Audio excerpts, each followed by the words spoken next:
Salut à tous les amis, bienvenue dans ce nouveau vlog. Alors aujourd'hui on se retrouve un dimanche à l'atelier. Ouais, un dimanche, j'essaye d'avancer un peu pour moi sur les projets qui traînent depuis longtemps.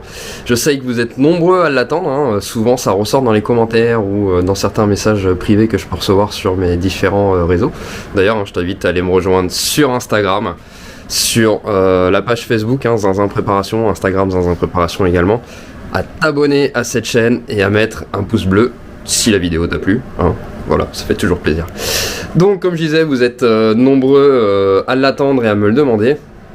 Ma RS ou GPR, hein, alors c'est une RS, hein, mais bon c'est les mêmes que les GPR, donc ma machine de piste, hein, qui avance enfin.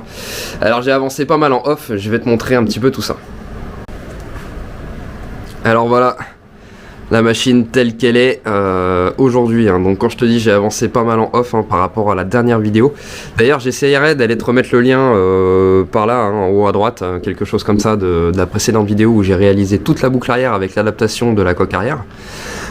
Donc là par rapport à cette dernière vidéo, tu vois, j'ai adapté, hein, donc le train avant d'Aprilia RS50. Donc Aprilia RS50 ancien modèle, hein, 99 à 2005 si je dis pas de bêtises normalement. Donc tu vois, c'est cette fourche là, hein, avec la roue. Alors pourquoi j'ai adapté ça? Tout simplement parce que déjà le train avant est beaucoup plus léger que l'origine de ce châssis là, avec la fourche inversée, hein. Donc premier souci, la légèreté. Et puis deuxième chose, l'efficacité de la fourche. La fourche inversée d'origine des modèles RS GPR, elle est vraiment pas du tout efficace et difficile à bidouiller, je pense. Enfin c'est même pas je pense, en fait c'est que je suis sûr. Comparé à ce modèle là qui lui donc est plus léger et plus facile à bidouiller. Donc voilà le pourquoi du comment. Donc pour ça, ça a été pas très compliqué à passer, hein. J'ai usiné en fait une colonne de direction sur mesure ici, hein, que je suis venu remonter en force dans mon tête de fourche inférieure, donc, et aux bonnes dimensions, hein, forcément. Et puis voilà, hein, donc ça se monte en lieu et place. Voilà pour ça. J'ai également fait l'adaptation de mon amortisseur Öhlins, hein. Tu vois, le petit Öhlins qui va bien. Alors si tu te rappelles pas, hein, cet amortisseur là je l'avais eu quasiment avant de commencer le projet même, hein. C'était un amortisseur qui avait été réalisé à la base pour Derby Senda. Ça date de l'époque du championnat de France 50 cm3 super motard. Donc j'avais l'avantage, hein, c'est qu'il se montait quasiment en lieu et place ici, hormis qu'il est 5 mm plus long que l'origine. Bon, tu vois, ça me rehausse un petit peu le cul de la machine, mais d'un autre côté, au niveau de la course morte, hein, pour les gens qui connaissent, au niveau de la course morte de l'amortisseur, en fonction du réglage, la machine s'écrase un petit peu de l'arrière et normalement elle arrive à peu près aux bonnes dimensions. Donc ça c'est assez cool. J'ai également la jante arrière, hein, qui va changer. Tu vois d'ailleurs il y a l'autre, hein, qui est juste derrière ici. Mais bon, pour le moment j'ai des gros soucis de portée de roulement, hein. C'est un problème assez connu sur ces jantes d'RS50 ancien modèle, les portées de roulement dégagent. Et donc là aussi pour ça j'ai ma solution et qui pour le coup m'arrange même. Dans tous les cas je vais te détailler un petit peu ce que j'ai fait. Donc voilà la jante arrière, hein. Donc du coup tu vois ici la portée de roulement, moi je l'ai complètement défoncée à la fraiseuse, hein. Je pouvais vraiment pas la refaire. J'aurais pu recharger à la soudure, hein, pour la réusiner. Le problème est que la jante complète ne passe pas dans le tour. Et autant te dire que sur la fraiseuse, pour refaire ce type de portée en étant droit, j'étais vraiment pas chaud, donc je préférais pas. Je sais plus si j'ai encore le roulement de l'autre côté. Ouais, s'il est encore dedans, mais là c'est pareil, elle est malade, mais celle-ci m'inquiète un peu moins quand même. Voilà, celle qui était là, hein, elle était vraiment défoncée de chez défoncée. Donc du coup l'idée elle est simple, c'est que ma jante, quand elle est montée dans mon bras, qu'elle est centrée dans le bras, j'ai encore besoin d'un peu plus de déport pour que ma chaîne soit bien alignée avec le pignon de sortie de boîte. Pour ça d'ailleurs, hein, pour aller vérifier ça, tu vois, j'ai usiné une platine ici qui est montée légèrement en force, hein, sur mon arbre de boîte, et comme ça ça me permet vraiment d'aller voir avec une barre jusqu'à la roue arrière, hein, pour vérifier mon alignement. Pourquoi j'ai pas fait ça avec un pignon? Parce qu'un pignon de sortie de boîte, sur ces modèles là ils ont tout le temps énormément de jeu sur l'arbre de boîte, et du coup ça reste une mesure assez approximative. Donc du coup voilà, j'ai pris cette pièce là, hein, un vieux plot de culasse d'un 94 Bidalo que j'avais à l'époque, que j'ai défoncé. Voilà, ça me permettait d'avoir une platine. Donc Suite à ça, moi à côté, tu vois, j'ai j'ai pas mal de couronnes comme celle-ci, hein, des couronnes type Honda RS ou Moto 3, etc. Et j'ai l'avantage d'avoir ces couronnes-là de 49 à 58 de mémoire, je les ai toutes une à une dent par dent. Donc du coup l'idée c'était aussi de pouvoir récupérer ces couronnes-là, et chose que je vais pouvoir faire, puisque comme je te disais, hein, l'alignement ici j'ai besoin de quasiment 5 mm de plus que l'épaisseur de la couronne d'origine. Donc en fait ce qui va se passer, j'ai commencé à usiner ce porte-couronne là qui va venir se centrer à la place de l'ancienne couronne ici, se revisser sur les 5 fixations de la couronne. J'ai refait une portée de roulement dedans ici, tu vois, donc j'ai mon roulement qui va venir pile poil dedans ici. En plus je suis passé sur un roulement un peu plus solide, alors bon, la largeur, je m'en fichais un petit peu, même si là il est quand même plus large, hein, que ce qu'il fallait d'origine. Hein. D'origine c'était un roulement de 11 d'épaisseur et celui-là doit faire 14, il a l'avantage d'être en double rangée. Bon voilà, comme je te le disais, ça je m'en fiche un petit peu. Par contre j'ai surtout pris ce roulement là parce qu'il est en 17 intérieur et que mon axe est en 15. Et du coup ça va me permettre de me faire une entretoise de roue de ce côté là qui va rester dedans. Et en fait, bah voilà, quand tu démontes ta roue pour aller changer ta couronne, c'est quand même vachement moins chiant d'avoir une entretoise qui reste et qui ne tombe pas à chaque fois. Donc voilà, du coup j'ai opté pour cette solution là. Et donc mes couronnes Honda RS, hein, tu vois, elles vont venir, hop, pile poil ici. Donc je vais refaire mes 3 fixations là. Et je serai impeccable en termes de montage de couronne, de portée de roulement et également d'alignement de chaîne. Donc voilà à peu près pour ça. J'ai également refait mes pattes de fixation moteur inférieure et ma patte avant. Alors je sais pas si on va pas le voir pour le moment avec les carénages, je te remontrerai ça après. Et j'en ai profité aussi pour rabaisser un petit peu le moteur dans le châssis, puisque tu vois, hein, là-dessus le moteur est relié entre le bras. En fait, la liaison entre bras oscillant ici et moteur se fait avec une patte, hein, qui vient se mettre entre les deux, et d'origine elle a tendance à être un peu comme ça. Ce qui fait que en fait quand tu accélères avec des moteurs plus ou moins puissants, le moteur, la première chose qu'il va chercher à faire en fait c'est de reculer, et fatalement ça vient tirer sur les pattes moteur avant et inférieure, et c'est comme ça qu'elle casse plus facilement. Donc moi le fait de le rabaisser un petit peu, j'ai fait en sorte que cette patte de liaison entre les deux soit le plus droit possible, hein, pour éviter d'avoir que le moteur cherche à faire une flexion, hein, dans un sens ou dans l'autre. Et ça m'a aussi dégagé un petit peu de place en haut pour le carbu. Alors là on ne le voit pas trop, hein, mais voilà, ça me dégage un peu plus de place, que ce soit pour passer le carbu et pour passer un filtre à air. Donc ça aussi c'est plutôt cool. L'amortisseur Öhlins, hein, je reviens un petit peu dessus. Pour l'adaptation, moi ça a été assez simple, hein, j'ai juste eu à refaire des entretoises latérales ici et en haut. Et il est passé tout seul. Alors ça passe juste, hein, si tu vois, juste là. Par exemple, donc là ce que je vais faire, c'est juste que je vais remettre un tout petit coup de Dremel histoire de le dégager, hein, même si là je dois avoir un petit peu moins d'un millimètre, c'est histoire d'être sûr que ça ne vienne pas toucher et que dans le temps ça ne vienne pas faire de dégâts. Tu vois la vis banjo, hein, de l'autre côté pour la bonbonne séparée, bon elle a vraiment assez de place ici, hein, j'ai environ 3 ou 4 mm, donc là voilà, je suis vraiment certain que ça ne va pas venir toucher. Bon, je pense que j'ai fait à peu près le tour des choses pour lesquelles j'ai avancé moi en off. Oui, aussi, si tu te souviens de la précédente vidéo, je reviens sur le support moteur, hein. J'avais prévu de faire un support moteur en alu. Finalement, celui-ci, une fois que j'ai eu coupé toutes les pattes qui ne servaient à rien dessus, quand je l'ai eu dans les mains, il est vraiment franchement très léger. Je pense que c'est beaucoup s'emmerder d'aller refaire un support en alu pour aller gagner peut-être 300 grammes sur l'ensemble et d'avoir quelque chose qui sera potentiellement un peu plus fragile que l'acier.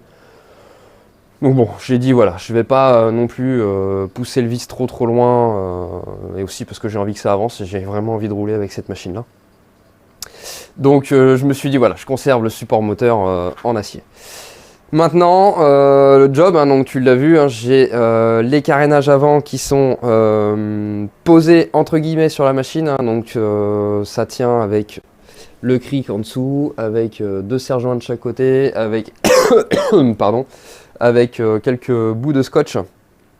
Bon voilà, hein, quand tu adaptes des carénages, tu te débrouilles, hein, pour essayer de les faire tenir un peu comme tu peux.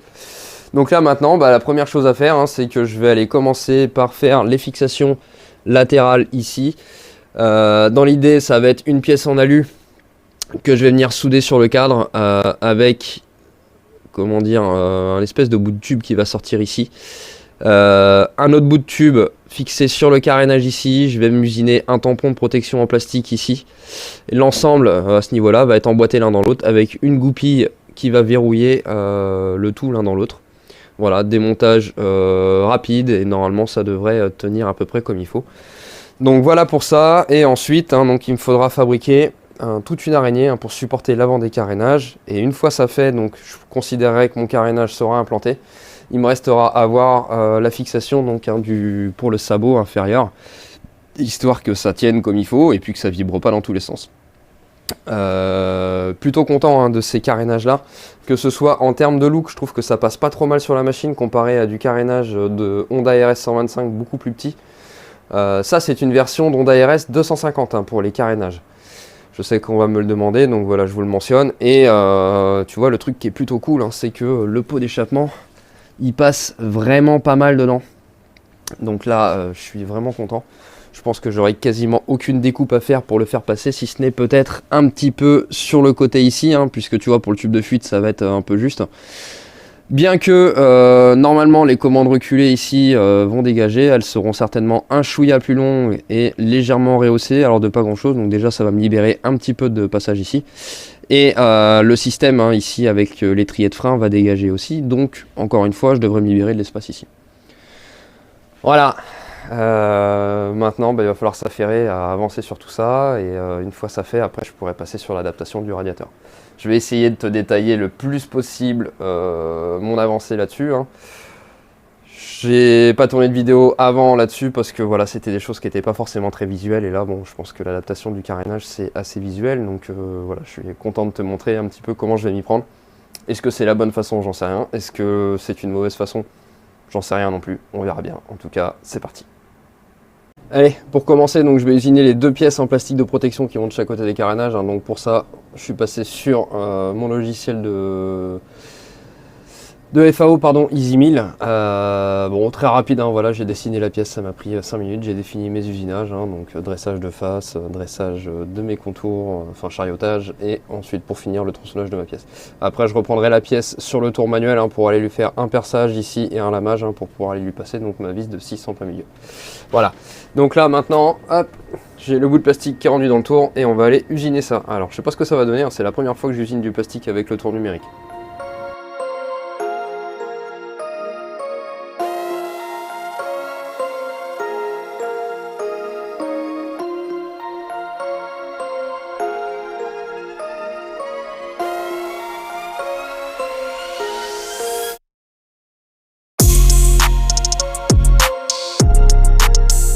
On passe de l'outil numéro 2 au numéro 5.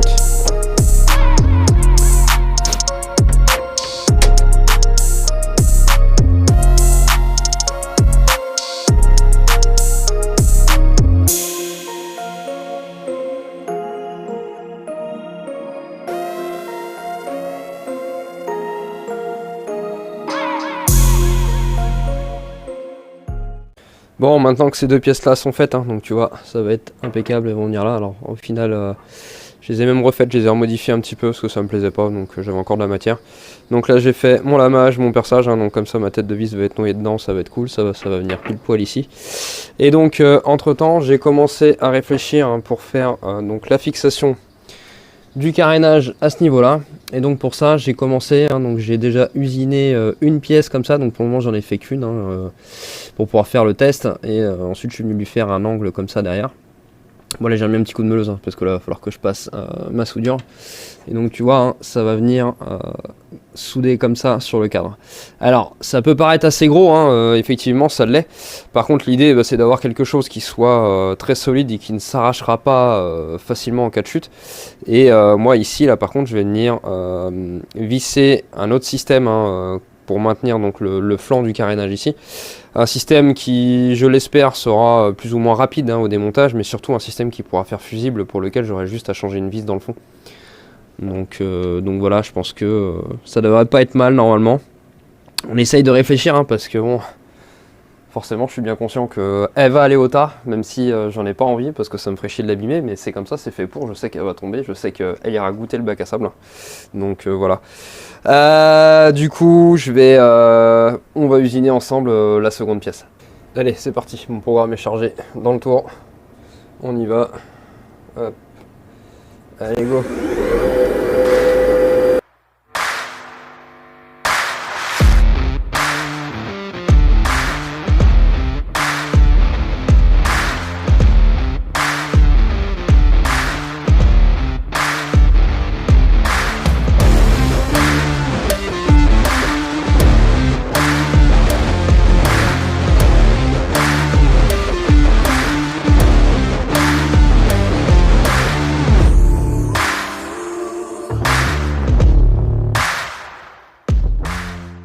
Tu vois, quand je te disais que l'outil à tronçonner, ça me faisait tout le temps un peu peur comme outil. Mais là, je l'ai cassé. Voilà, attends, je vais essayer de te montrer ça un peu mieux. Alors, bon, c'est pas méchant, mais avec la lumière. Hop là, est-ce que je vais y arriver? Là, voilà, tu vois, là, il est complètement mangé dans le bout. Et donc tu vois la cause de ça, hein, elle est vraiment toute bête. J'ai entendu la pompe de lube, hein, comme on dit, donc la pompe qui envoie l'huile de coupe en même temps, qui est vraiment très très importante pour ça. Enfin en tout cas dans mon cas, moi à chaque fois si j'ai pas d'huile de coupe ça se passe mal.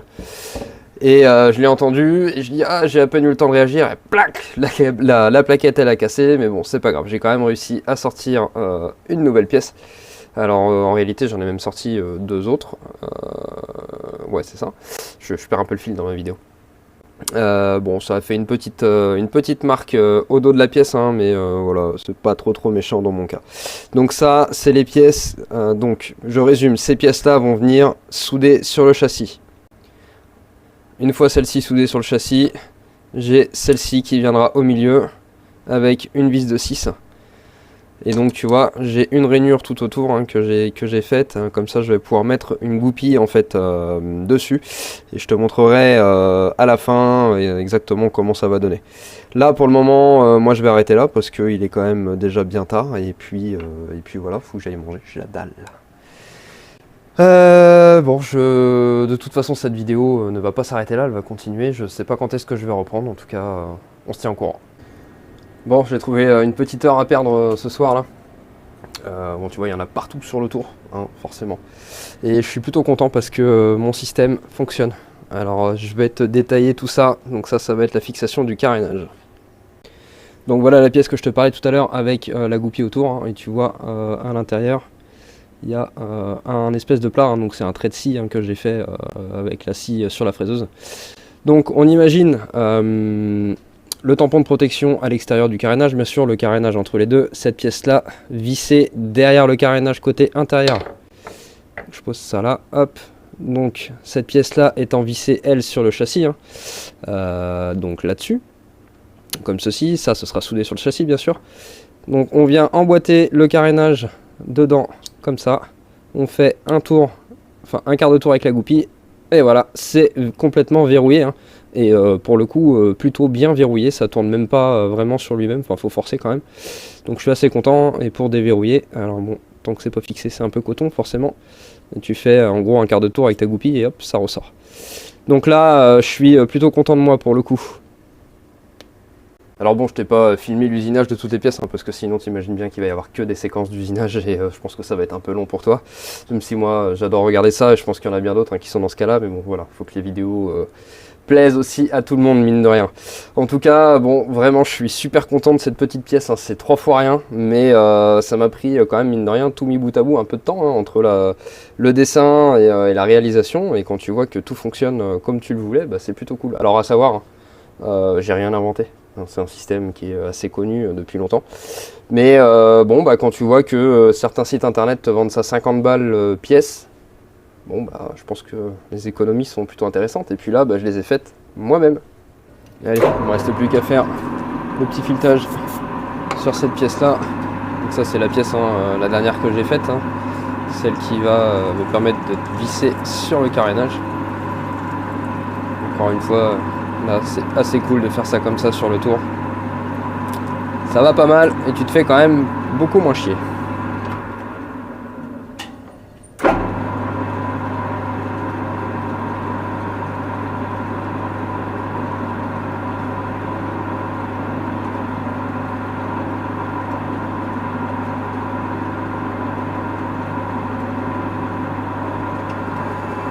Allez, je continue. Nouveau dimanche à l'atelier.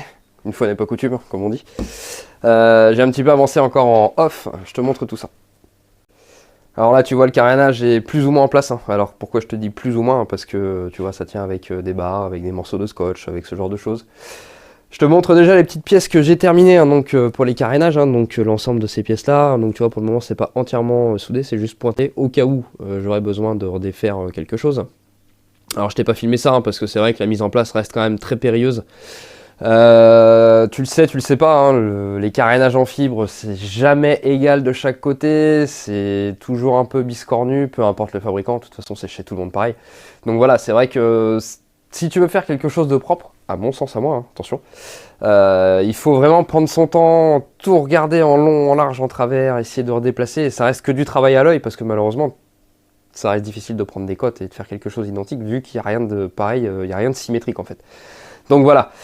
Donc ça, je l'ai mis en place. Entre temps, j'ai également fabriqué les petites goupilles hein, qui sont juste là. Donc je vais pas les défaire hein, entièrement, enfin te défaire le carénage pour te montrer, mais toujours est-il que tu vois, hop, ça fait le job. Hein. Ça reste en place cette fois, donc c'est plutôt cool. Je te montrerai ça quand tout sera en place. Donc là maintenant, j'ai plus ou moins implanté mon carénage sur la partie avant. Alors, implanté, c'est pas vraiment le mot, je dirais plutôt, je l'ai plus ou moins centré. Donc tu vois par exemple un petit truc sur lequel il faut faire assez attention. Si tu regardes cette ligne là par exemple de carénage, elle n'est pas du tout centrée sur la moto. Et ça peut t'induire énormément en erreur, mais en fait si tu regardes bien, cette ligne là n'est pas forcément tout à fait au centre du carénage. Donc c'est pour ça que je te dis encore une fois, ça c'est des choses qui sont réverbatives hein, sur les carénages en fibre. C'est jamais totalement identique, donc il faut se débrouiller avec tu vois, des morceaux de scotch, une barre en alu en haut qui me maintient mon carénage plus ou moins en place. Ici, j'ai un autre morceau de scotch. Enfin voilà, tu vois, c'est plein de petites choses comme ça. Tout en gardant à l'esprit, je te dis ça si jamais tu le fais chez toi de ton côté, parce que moi, c'est quand même pas la première fois que je le fais. J'en ai adapté une paire de carénages sur des motos maintenant. Un truc à savoir, hein, il faut toujours essayer de faire en sorte que ton carénage ne force pas. C'est-à-dire que tu peux le mettre légèrement en contrainte pour qu'il prenne une position. Mais voilà, il ne faut pas que tu aies besoin de forcer vraiment dessus parce que sinon, quoi qu'il arrive, ton carénage, déjà qu'à la base, les carénages en fibre, ça finit toujours par péter, que tu tombes ou que tu ne tombes pas d'ailleurs. Mais si en plus il force au montage, alors là en plus avec les vibrations du moteur, etc., t'es garanti que tes carénages ils vont être ruinés en à peine quelques heures quoi. Donc voilà, petit truc au passage. Donc là maintenant, je vais m'attaquer à la réalisation de l'araignée. Et donc pour ça, qu'est-ce que j'ai fait de mon morceau de tube? Je sais plus. Bon, j'ai retrouvé mon morceau de tube. Juste là. Donc pour ça, je vais venir me reprendre ici, hein, donc sur les fixations d'origine du carénage. Je vais me découper une tôle en alu qui va venir de chaque côté, hein, qui va faire un espèce de triangle comme ça. Et au milieu de cette tôle-là, hein, donc devant, viendra mon tube en alu qui sera pris plus ou moins comme ça, à redescendre vers l'avant de mon carénage à peu près à ce niveau-là. Et donc comme ça, j'aurai une vis ici qui va me maintenir mon carénage. Donc ça, ce sera vraiment pour la base de mon araignée. C'est pour ça que je pars sur du tube en 25 comme ça, hein, qui est quand même assez gros pour essayer d'avoir un truc qui soit quand même solide. Et à partir de là, je vais faire repartir hein, donc mes deux pattes de chaque côté qui viendront maintenir en tout cas les côtés des carénages hein, ici et là-bas. Donc voilà l'idée. Allez, c'est parti.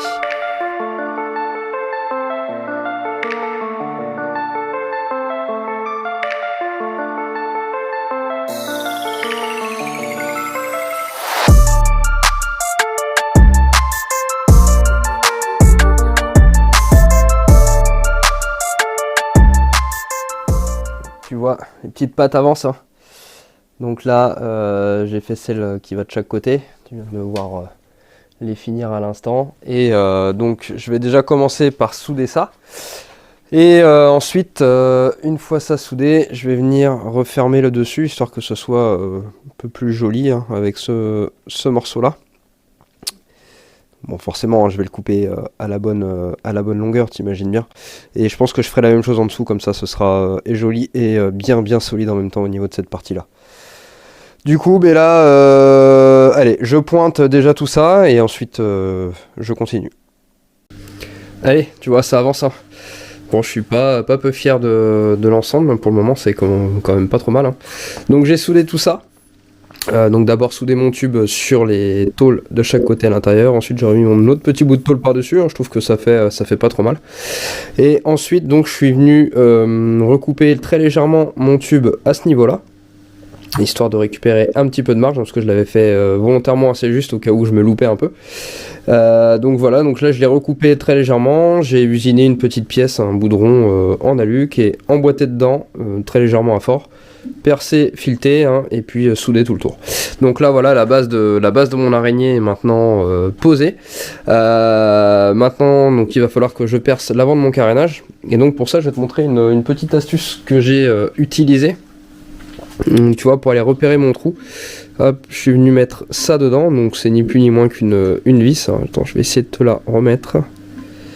Hop, voilà, hein, et tu vois donc le bout, je l'ai taillé légèrement en pointe, hein, donc je l'ai mis à ras. Je suis venu mettre un petit impact léger sur le carénage, hein, et donc ça m'a fait une marque en face, et du coup maintenant, j'ai plus qu'à aller percer mon carénage, et en principe, ça devrait tomber en face. Allez, j'essaye en direct avec toi, j'ai pas encore fait le test, hein. Donc on va voir si ça tombe à peu près bien ou pas. J'ai envie de te dire, ça va être la surprise.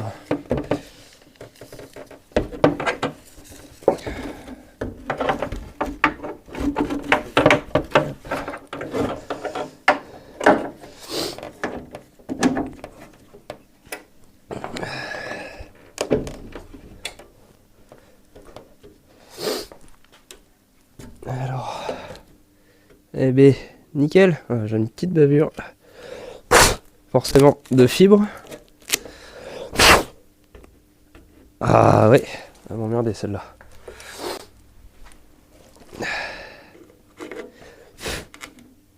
Là. Hop. J'avais prévu déjà une petite vis. Et puis, impeccable. Ça tombe pile poil où je le voulais. Alors ça c'est cool. Et donc maintenant, la deuxième chose que je dois vérifier, hein, par rapport à mon scotch. Ouais, c'est pareil, je suis pas mal aussi. Tu vois, mon scotch, je te l'ai pas montré, mais je sais pas si tu avais fait attention. Pour repérer à chaque fois où il était, enfin, comme je voulais mon carénage, en tout cas, j'avais fait un petit trait par rapport à mon montée de fourche. Et là, je suis pile poil dessus, donc c'est plutôt cool. Donc là, ça y est, lui, je peux enfin l'enlever. Et là, franchement, je suis assez content. Ouais, ça tombe pile poil comme je le voulais. Donc ça, c'est cool. Enfin, le morceau du carénage qui tient de lui-même. Maintenant, bah, il va me falloir ajuster ça au mieux, hein, parce que là, c'est pareil, hein, comme je te l'expliquais un petit peu plus tôt dans la vidéo, c'est que les carénages en fibre sont jamais totalement symétriques. Et moi, j'avais repéré déjà tout à l'heure, comme je le voulais exactement, en plaçant juste mon bout de tube à lui ici. Voilà, quand je viens le mettre là, ici, là, comme ça, je retombe à peu près sur ce que je veux. Donc maintenant, il va falloir ajuster ça et puis placer la bulle à peu près. Alors je vais voir parce que pour le coup, ça me plaît plus vraiment à ce niveau-là. Bon, je sais pas. Je vais aviser en tout cas. Déjà, ce morceau-là tient de lui-même et ça, c'est méga cool. Bon, j'ai dû avancer pas mal en off, hein. J'arrivais pas à me décider sur comment j'allais finir l'araignée. Donc inutile de te dire que pour filmer en même temps c'était quand même compliqué, hein. Je sais pas comment les autres font, mais moi je sais que j'ai besoin de beaucoup me poser, de réfléchir à ce que je vais faire et comment je vais m'y prendre surtout. Donc voilà, c'est ma méthode à moi, hein. J'ai horreur de refaire deux fois le même boulot, donc j'essaye de bien réfléchir et de faire ça une fois comme il faut en tout cas. Je te montre tout ça. Donc déjà, tu vois, ici, hein, moi j'ai posé la bulle. Alors pareil, hein, ça c'est assez fastidieux à faire, hein, et à mettre en place, hein, parce que encore une fois, on reste sur du carénage en fibre, donc c'est pas tout à fait égal de partout. Et la bulle, elle a un peu de marge pour la poser plus ou moins comme on veut. Donc voilà, donc du coup je l'ai posée et ensuite j'ai dû la recouper. Je vais t'expliquer ça juste à suivre. Et du coup je te montre l'araignée telle qu'elle est maintenant. Donc tu vois, je suis venu refaire donc toutes ces pattes là avec les renforts ici, un espèce de gousset ici. Et puis pour venir à ce niveau-là avec ma fixation latérale de chaque côté. Et donc tu vois, la bulle où je te disais que je l'avais recoupée, en fait, c'est que je l'ai placée pour avoir donc une forme et une orientation qui me plaisait. Et ensuite, je suis venu la redécouper proprement ici en dessous. Donc au niveau fixation, tu vois, c'est des espèces de petites chevilles en caoutchouc comme ça, c'est prévu pour ce genre de montage. Dans l'idéal, il me faudrait des vis en plastique plutôt, je sais pas si tu le sais ou pas, mais généralement sur une bulle, on met des vis en plastique pour la bonne raison que, en fait, en cas de problème, alors c'est ce qui se dit, après, voilà, normalement, ça peut le faire aussi avec ces vis-là, mais en cas de problème, normalement, la vis en plastique est censée couper avant que ton cou n'entre en rupture. Voilà, bon. Donc là, je recommanderais les petites vis M4 en plastique pour remplacer ça. Donc sinon, pour revenir sur donc cette araignée, alors la complexité de la chose, c'était de devoir revenir comme ça, sachant que je n'ai pas comment dire de cintreuse pour le tube, donc tu vois, j'ai dû m'y prendre à plusieurs fois avec plusieurs découpes en angle, ici, là et là, et ensuite ressouder. Bon voilà, forcément tu y passes un peu plus de temps, tu te fais un peu plus chier, si je puis dire.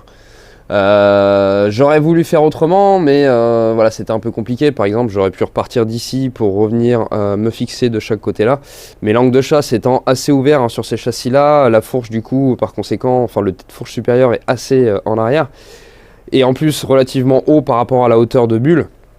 Donc c'est pareil, ça compliquait un petit peu les choses. Du coup, bon voilà, j'ai décidé de partir comme ça. Pareil, il y a aussi des montages qui se font où on repart du châssis ici, ça fait un espèce de L comme ça à venir sur la fixation du côté du carénage. Mais là c'est pareil, encore une fois, l'angle de chasse me complique un peu les choses. Je me serais retrouvé avec un rayon de braquage hyper faible. Donc bon, ça me plaisait pas, et puis je voulais pas non plus avoir quelque chose à ce niveau-là devant la tête. Du coup, bon, voilà, j'ai opté pour cette solution-là. Le seul inconvénient, c'est que, bon, bah forcément, en cas de chute, ça va plier assez vite à ce niveau-là. Bon, je le sais, voilà, je l'ai fait en mon âme et conscience. Donc bon, pourquoi je te dis qu'elle est finie à 99%? Parce que la dernière chose qui va me rester à faire, ça va être un support ici pour aller mettre le compteur. Ce sera donc un micron qui sera à ce niveau-là. Donc voilà pour ça. Pour finir sur la fixation avant des carénages, donc ensuite, il va me rester à faire fixation à ce niveau là pour le sabot de chaque côté. Alors de ce côté là ça va, de l'autre côté il est un peu plus ouvert, ça m'embête un peu, mais bon tant pis, je vais devoir faire avec de toute façon. Autant là ça devrait aller par rapport au sol, autant de l'autre côté je suis quasi sûr que cette partie là va toucher avant le cale-pied potentiel, donc voilà, c'est pas vraiment la meilleure des idées en tout cas. Voilà pour le moment où j'en suis. Je ne sais pas encore si j'arrête la vidéo ici ou si je la continue, donc tu verras. Finalement, je décide d'arrêter la vidéo ici. Ça va déjà faire une vidéo, je pense, relativement longue. Et puis, ça va me permettre de te sortir un petit peu de contenu intéressant, je l'espère pour toi. Du coup, prochaine opération. Donc là, je suis en attente de quelques pièces pour la machine. En l'occurrence, un disque de frein avant. Donc, dans la prochaine vidéo, on devrait voir à peu près tout ça. Donc, disque de frein avant. Réalisation de la patte d'étrier pour laquelle il va falloir que je dégote un étrier aussi. Pour le moment je sais toujours pas ce que je vais utiliser. Il y aura sûrement aussi l'adaptation du nouveau radiateur, et là j'ai une belle petite pièce aussi à les mettre, tu vas voir, ça va être assez sympa. Il me faudra terminer le porte-couronne également, et puis donc finir excuse-moi finir donc les fixations carénage au niveau du sabot, la patte de compteur que je viens de te dire, et puis encore quelques bidouilles, bonbonne de gaz de l'amortisseur, le réservoir, toujours, le fameux réservoir pour lequel je réfléchis encore comment m'y prendre exactement. J'aimerais beaucoup le faire moi-même, mais voilà, pas de plieuse à tôle, du moins pas encore en tout cas. J'aimerais bien en avoir une, mais c'est vrai que c'est pas donné, donc je sais pas encore comment je vais faire. En tout cas, voilà, merci à tous de m'avoir suivi. Je vous dis à très vite, et j'espère vous reprendre très très vite avec cette machine-là, parce que j'ai vraiment envie de rouler cette année. Et quand je dis cette année, c'est j'espère même avant cet été. Donc, tu vois, faut que ça charbonne, quoi. Allez, à bientôt, n'oubliez pas, likez, partagez, abonnez-vous. Salut!